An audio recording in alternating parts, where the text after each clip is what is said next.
Hey, Laura J here to say I've got a first date question for you.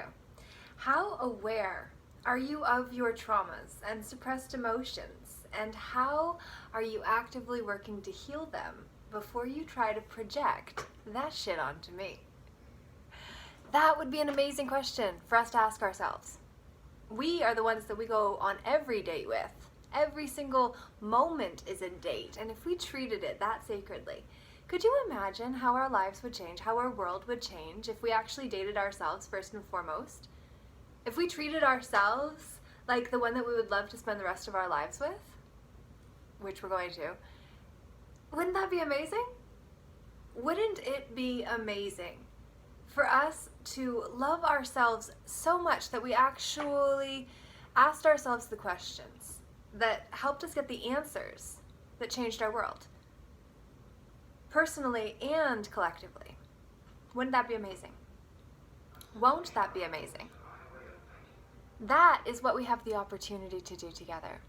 And so I would love to go on a first date with you as the sacred sojourn of the soul requires us to do when we meet the one.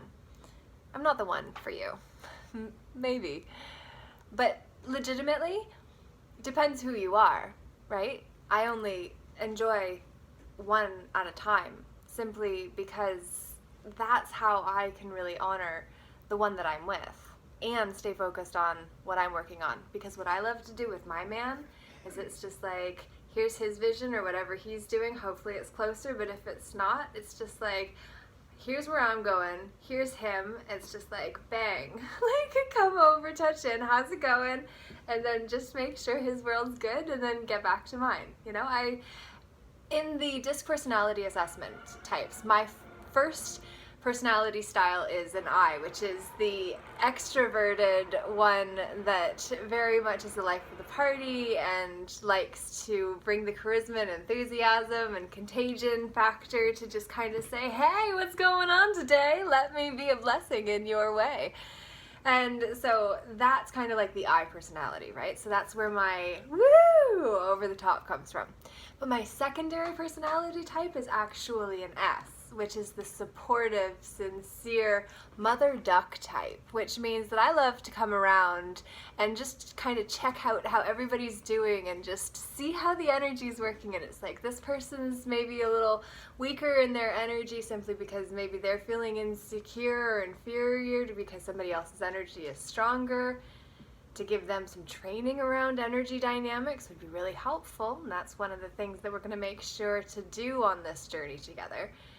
But then we actually go deeper yet, and deeper yet, and deeper yet, and we unravel and unpeel all the layers of who and what we thought we needed to be in order to be enough, in order to get back to the fact that we always were the whole time. If like we look at the photo books, the photo albums that we have of our history, of our genealogy, of all the ones that came before us that were related to and connected to through blood, through a common hue, with an extra E for energy that may or may not be directed in the same direction, given that we are all from the same place and yet we go off in our own directions, because that is the hero's journey that we all must go on, in the sacred sojourn of the soul that defines and refines us so that we can become the ascended masters that history in future is written about. Don't you know that you are here to be the one that you've been waiting for? Oh yes. You are an ascended master in training. That just means that you are not an ascended nor a master necessarily, though.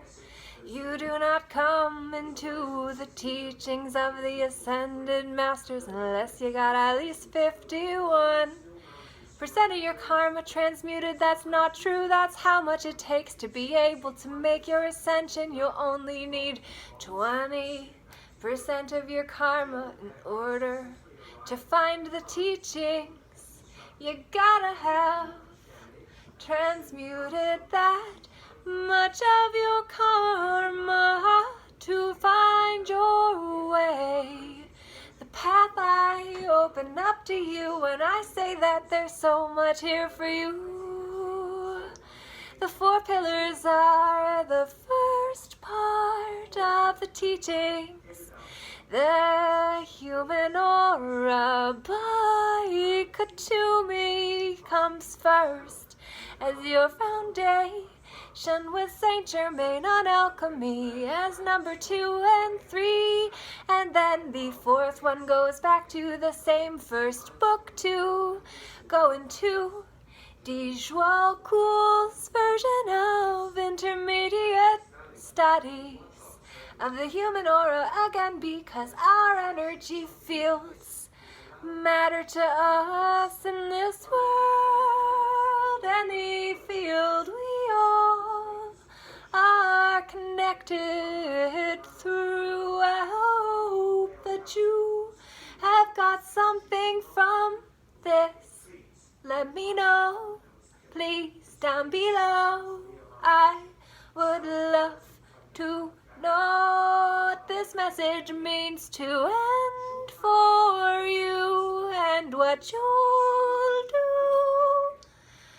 with what you heard today. It's time to play, so I say good day. It's Laura J. Namaste.